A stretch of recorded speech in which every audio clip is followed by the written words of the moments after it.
जय श्री कृष्ण। आज हम ऋत के लिए जो हमारा टॉपिक है तत्सम तद्भव और विदेशी शब्द जो है उसके बारे में हम क्वेश्चन आंसर करेंगे, जो बहुत ही इंपॉर्टेंट टॉपिक है। तो वीडियो को आप पूरा जरूर देखिए और मेरे चैनल को सब्सक्राइब कीजिए, और अच्छा लगे मेरा वीडियो तो आप उसे लाइक अवश्य करें। तो चलो हम शुरू करते हैं। तत्सम तद्भव और विदेशी शब्द। उत्पत्ति के आधार पर शब्द के भेद। उत्पत्ति के आधार पर शब्द के भेद होते हैं कितने? 4 भेद। उत्पत्ति के आधार पर शब्द के भेद होते हैं 4। उत्पत्ति और स्रोत के आधार पर हिंदी भाषा के शब्दों को 4 भागों में बांटा जा सकता है। कौन कौन से? तत्सम, तद्भव, देशज और विदेशज। ये 4 भाग है, ये उत्पत्ति के आधार पर है। तत्सम, तद्भव, देशज और विदेशज। वाक्य में प्रयुक्त शब्द को कहते हैं।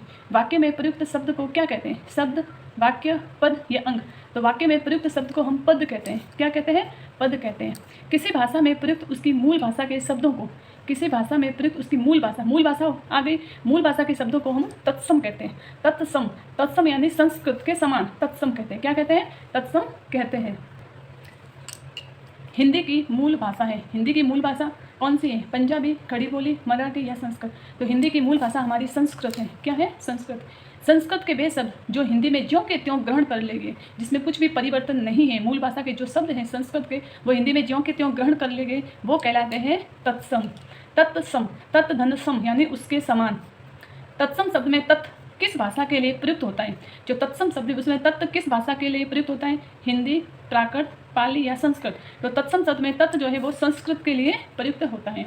संस्कृत भाषा के वे शब्द जो कुछ परिवर्तन के साथ हिंदी भाषा में प्रयुक्त होते हैं वे कहलाते हैं। जो उसके समान प्रयुक्त होते हैं उसमें कुछ भी परिवर्तन नहीं होता, वो तत्सम। जो कुछ परिवर्तन के साथ हिंदी भाषा में प्रयुक्त होते हैं वो कहलाते हैं तद्भव। क्या कहलाते हैं? तद्भव। विशेष तद्भव, तद धन भव, अर्थात उससे उत्पन्न वे शब्द जो संस्कृत से उत्पन्न हुए हैं लेकिन अब उसमें बदलाव आ गया है, यानी संस्कृत से उत्पन्न तो हुए लेकिन उसमें कुछ परिवर्तन आ गया, तो वो कहलाते हैं तद्भव। वे शब्द जिनकी उत्पत्ति या स्रोत का कोई पता ना हो वो क्या कहलाते हैं? वे शब्द जिनकी उत्पत्ति या स्रोत का कोई पता ना हो वह कहलाते हैं तत्सम, तद्भव, देशज या विदेशी। वो कहलाते हैं देशज। देशज यानी गाँव की भाषा, क्षेत्र की भाषा, वो देशज शब्द कहलाते हैं। देशज शब्द क्षेत्रीय भाषा के शब्द होते हैं। क्षेत्र विशेष के लोगों द्वारा आवश्यकता अनुसार कुछ शब्दों का निर्माण कर लिया जाता है यदि शब्द देशज शब्द कहलाते हैं। जैसे कपास, ताला, चाट, चुटकी, अंगोछा, खुरपा, लोटा, परात, पान, इडली, डोसा। ये हम घर पर शब्द बोलते हैं, हमारे क्षेत्रों के अनुसार हमारी भाषा होती है। कपास, ताला, चाट, चुटकी, अंगोछा, खुरपा, लोटा, परात, पान, इडली, डोसा। तो ये देशज शब्द कहलाते हैं। दो भाषाओं के शब्दों से बने शब्द कहलाते हैं। दो भाषाएं अलग अलग, वो संकर शब्द कहलाते हैं। क्या कहलाते हैं? संकर कहलाते हैं। दो भाषाओं के शब्दों से बने शब्द संकर कहलाते हैं। जैसे सिनेमा, घर, सिनेमा अंग्रेजी का और घर हिंदी का। रेल, गाड़ी, रेल अंग्रेजी भाषा का और गाड़ी हिंदी का। टिकट, घर, टिकट धन घर, घर हिंदी का और टिकट अंग्रेजी का। किताब, घर, ये दोनों दो भाषाओं के शब्दों से बने। सभी शब्द जो हैं वो दो भाषाओं के शब्द से बने, एक अंग्रेजी और हिंदी। किताब, घर, बम वर्षा, रेल यात्री, जांचकर्ता, डाकघर, डबल रोटी, पुलिस चौकी, चायादार, नौकर चाकर, तोप गाड़ी, तहसीलदार और लाठी चार्ज। देखो, लाठी हिंदी का, चार्ज अंग्रेजी का। तहसील अरबी भाषा का, दार फारसी। ये दोनों अलग अलग भाषाएं होगी तो ये संकर शब्द कहलाते हैं। क्या कहलाते हैं? संकर शब्द कहलाते हैं। नौकर तुर्की भाषा का, चाकर संस्कृत का, नौकर चाकर, दो भाषाएं, तो ये संकर शब्द कहलाते हैं। रचना के आधार पर शब्दों के भेद, वो तो थे उत्पत्ति के आधार पर शब्दों के भेद 4, तत्सम, तद्भव, विदेशी और देशज। अब है रचना के आधार पर शब्दों के भेद। रचना के आधार पर शब्दों के 3 भेद हैं। कितने भेद हैं? 3। रचना के आधार पर शब्दों के 3 भेद माने जाते हैं, रूढ़, यौगिक और योग रूढ़। रचना के आधार पर शब्दों के 3 भेद माने जाते हैं, रूढ़, यौगिक और योग रूढ़। वे शब्द जिनके खंड न हो सके और जिनकी निर्माण प्रक्रिया का कुछ भी पता न हो वो कहलाते हैं रूढ़ शब्द। वे शब्द जिनके टुकड़े हम नहीं कर सकते वे रूढ़ शब्द कहलाते हैं। क्या कहलाते हैं? रूढ़ शब्द। रूढ़ शब्दों के खंड नहीं किए जा सकते। इन शब्दों का कोई अन्य अर्थ नहीं होता। जैसे गाय, अब गाय 2 शब्द, इसके क्या खंड करेंगे? पहाड़, पहा, तो इसका कोई अर्थ नहीं होता तो क्या खंड करेंगे? घर, स्त्री, घोड़ा, हाथ, पत्थर, पेड़, आकाश, रोटी इत्यादि। ये सभी रूढ़ शब्द हैं। रूढ़ शब्द जिनके हम टुकड़े नहीं कर सकते, नवीन शब्द नहीं बना सकते, वो रूढ़ शब्द कहलाते हैं। 2 या 2 से अधिक शब्दों के मेल से बने शब्दों को क्या कहते हैं? 2 या 2 से अधिक शब्दों के मेल से बने शब्द को क्या कहते हैं? रूढ़, यौगिक, योग रूढ़ या कोई नहीं। तो इसमें हम 2 या 2 से अधिक शब्दों के मेल से बने शब्दों को यौगिक शब्द कहते हैं। क्या कहते हैं? यौगिक। यौगिक का अर्थ होता है योग से बना हुआ। यौगिक शब्दों में सार्थक खंड होते हैं। जैसे जन्म भूमि, जन्म और भूमि इन दोनों का अर्थ अलग अलग होता है, जन्म और भूमि। विद्यालय, विद्या प्लस आल्य। प्रतिदिन, प्रतिधन दिन, प्रधान, धन, मंत्री, तो ये यौगिक शब्द हैं। योग से बना हुआ जिनके हम सार्थक खंड करते हैं वो यौगिक शब्द कहलाते हैं। रूढ़ शब्द जिनके हम टुकड़े नहीं कर सकते, जिनका कोई दूसरा अर्थ नहीं होता, वो रूढ़ शब्द कहलाते हैं। यौगिक शब्द संधि, समास, उपसर्ग और प्रत्यय से बने होते हैं। तो यौगिक शब्द है वह संधि, समास, उपसर्ग और प्रत्यय से बने होते हैं। जैसे देवालय, देवधन आल्य, गजानन, गजधन आनंद, अधिनियम, अधिधन नियम, जादूगर, जादूधन गर।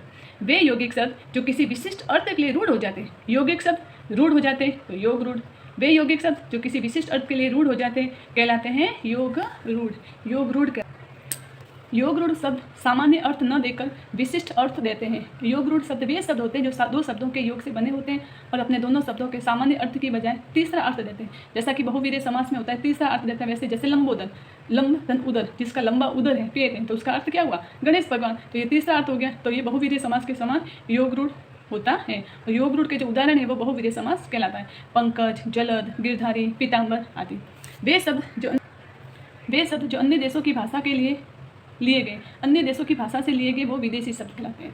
कौन से शब्द कहलाते हैं? विदेशी। वे शब्द जो अन्य देशों की भाषा से लिए गए हैं विदेशी शब्द कहलाते हैं। विदेशी शब्द कौन से? अन्य देशों की भाषाओं से लिए गए शब्द, अंग्रेजी भाषा से, चीनी भाषा से, रूसी से, तुर्की से, डच से, अरबी, फारसी, ये सभी विदेशी शब्द कहलाते हैं।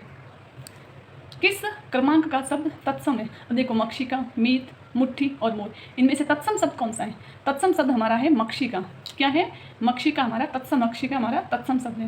कौन सा शब्द विदेशी मूल का नहीं है? विदेशी मूल का नहीं है। कायल, चाय, तंबाकू या विज्ञापन? तो विज्ञापन हमारे विदेशी मूल का शब्द नहीं है। कौन सा शब्द तद्भव नहीं है? यानी 3 तद्भव है और 1 फारसी भाषा का है। कौन सा शब्द तद्भव नहीं है? तालाब, कली, कौड़ी या बाजार? तो कौन सा शब्द तद्भव नहीं है? बाजार, क्योंकि बाजार एक फारसी शब्द है। निम्नलिखित तत्सम तद्भव में कौन सा विकल्प अशुद्ध है? नृत्य का नाच, श्रृंगार का श्रृंगार, चक्षु का आँख, दधी का दही। देखो, दधी का दही सही, श्रृंगार का श्रृंगार सही, नृत्य का नाच सही, लेकिन चक्षु का नेत्र होता है, आँख नहीं, चक्षु का होता है नेत्र। कौन सा शब्द तद्भव नहीं है? नयन, भाई, रस्सी या लक्षण। तो तद्भव नहीं, यानी कि 3 तो तद्भव है और 1 दूसरा कोई, तो इसमें हमारा तत्सम है नयन। नयन हमारे क्या है? तत्सम है। कौन सा शब्द विदेशी मूल का नहीं है? विदेशी मूल का नहीं है, यानी चाय, लीची, अंग्रेज, ये तीनों विदेशी भाषा का है, लेकिन आश्चर्य क्या है? हमारा तत्सम भाषा का शब्द है। तो आज हमने तत्सम, तद्भव, विदेशी, देशज, उसके अर्थ पढ़े और कुछ शब्द पढ़े। आगे हम इसके और भी प्रश्न करेंगे। आज हमने कुल 20 प्रश्न किए। अगर आपको मेरा वीडियो पसंद आए तो प्लीज़ मेरे वीडियो को लाइक कीजिए और मेरे चैनल को सब्सक्राइब कीजिए। जय श्री कृष्ण।